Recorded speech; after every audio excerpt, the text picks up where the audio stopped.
छत्रपती संभाजीनगरमध्ये गुन्हेगारांचा नंगा नाच पाहायला मिळतोय। त्यामुळे कायद्याचा धाक या ठिकाणी आहे की नाही हा सवाल उपस्थित होतोय। पुढच्या काही बातम्या या संदर्भातल्या। आज जेल कल बेल, फिरोजपुर आना जेल।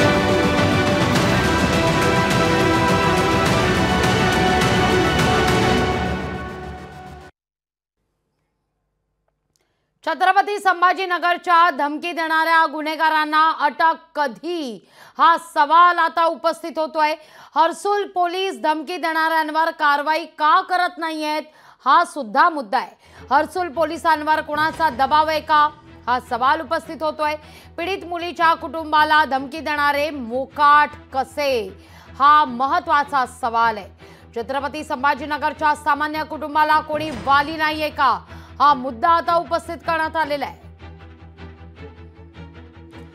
या सगळ्याविषयी अधिक माहिती घेण्याकरता थेट जाते छत्रपती संभाजीनगरमध्ये आमचे प्रतिनिधी सचिन बडे यांच्याकडे। सचिन, हर्सुल पोलिसांवर कुणाचा दबाव आहे, का कारवाई होत नाहीये धमकावणाऱ्या या मुलांवर?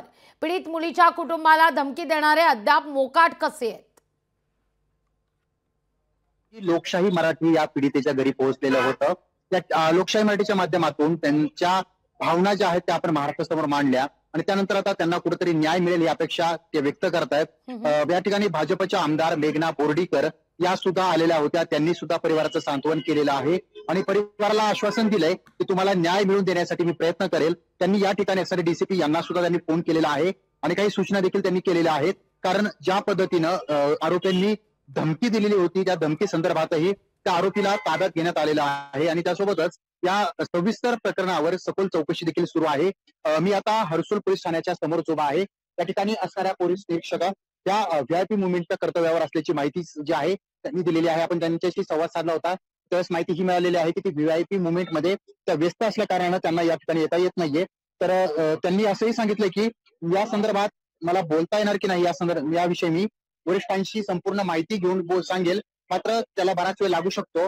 मात्र लोकशाही मराठीच्या इम्पॅक्ट नंतर का होईना त्या ठिकाणी भाजपच्या आमदारही पाहायला मिळालेल्या होत्या आणि त्यासोबतच आता जी मुलगी आहे त्या मुलीच्या घरच्यांना न्याय हवाय आणि या न्यायासाठी आता पोलीस यंत्रणा देखील कामाला लागल्याचं पाहायला मिळतंय आणि त्यासोबतच भाजपचे नेते असतील किंवा सत्ताधारी असतील हे सुद्धा या ठिकाणी जात आहेत, विरोधकही जात आहेत आणि आता या नातेवाईकांनी आता एकच अपेक्षा व्यक्त केलेली आहे ती म्हणजे आम्हाला न्याय हवाय आणि न्याय कधी मिळेल हीच मागणी जी आहे ती नातेवाईक या ठिकाणी करताना पाहायला मिळत आहेत। आमच्या मुलीसोबत जे घडलं इतरांच्या मुलीसोबत घडू नये यासाठी आता आम्ही प्रयत्न करू हीच त्यांच्या बोलण्यातून भावना जी होती ती स्पष्टपणे दिसत होती। लागली निश्चित धन्यवाद सचिन, तुम्ही दिलेल्या एकूणच या सविस्तर माहिती करता। तुमच्याकडून या सगळ्या संदर्भात सातत्याने अपडेट घेत राहू।